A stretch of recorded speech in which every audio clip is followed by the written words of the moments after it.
Hello दोस्तों, मेरा नाम है अभिषेक और आप देख रहे हैं राइस पुलर में राइस रख के देखेंगे कि खींचता है कि नहीं खींचता है।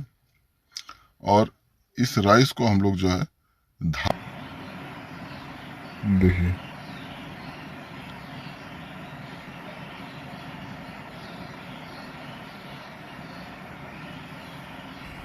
ठीक है दोस्तों, चैनल को सब्सक्राइब कर लीजिए, लाइक कर दीजिए और बेल का आइकन भी दबा दीजिए ताकि मेरा वीडियो आपको एकदम समय से मिल जाए। अगर चैनल पर नया है तो चैनल को सब्सक्राइब कर लें और बेल आइकन दबा दें, लाइक कर दें, क्योंकि मैं इस तरह का वीडियो आपके लिए हमेशा लाता रहूँगा। इस बार किसी कारणवश वीडियो लाने में बहुत लेट हो गया।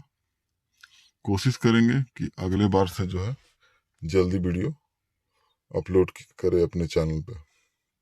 तो चलिए।